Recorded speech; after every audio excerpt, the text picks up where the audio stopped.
Hello, I'm Stuart McHardy and I'm here on Edinburgh's Calton Hill to tell the story of two monuments. One, the one behind me, and another one just over the road called the Political Martyrs Monument.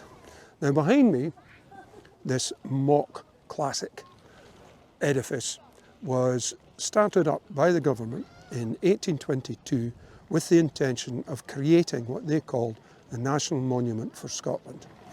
The local establishment, people like Sir Walter Scott, Lord Elgin and various others of the aristocracy were very keen to see this go ahead, and what they were hoping to do was build a complete model of the Parthenon in Athens and use it as a kind of mausoleum where people who were considered to be national heroes could be interred.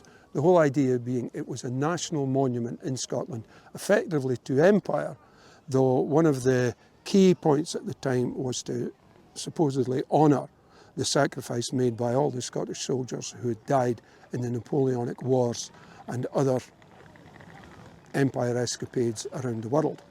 Problem was that it was going to cost £46,000.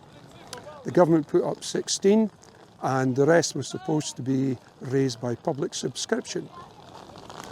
The people of Scotland were a bit reluctant to do that, which is why you can see that it's only a tiny part of the model of the Parthenon that was designed. And due to this, the establishment figures in Scotland began to refer to this as Scotland's or Edinburgh's disgrace. And in fact, what it is a very good illustration of what the people of Scotland thought about empire.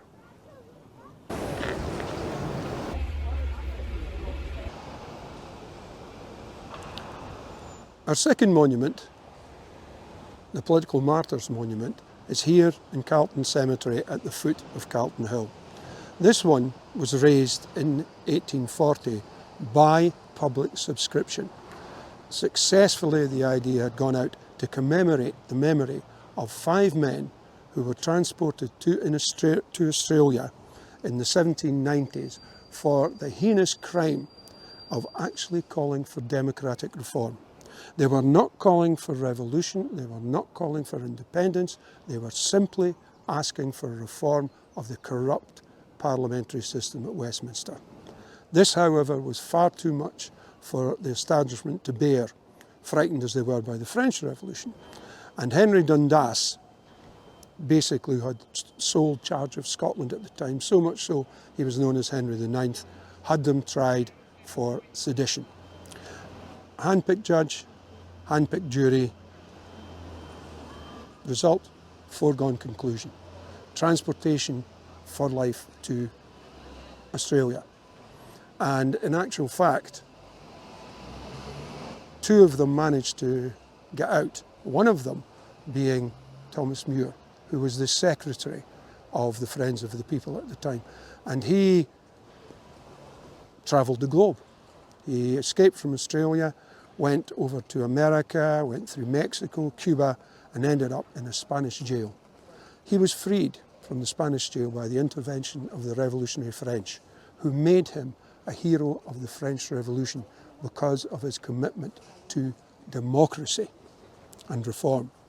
And his speech at his trial became very, very, very famous in the 18th century. It was part of American civics classes for generations. And in it, he said something very telling, which is inscribed on the side of the monument. I have devoted myself to the cause of the people. It is a good cause. It shall ultimately prevail. And today, we know what he meant.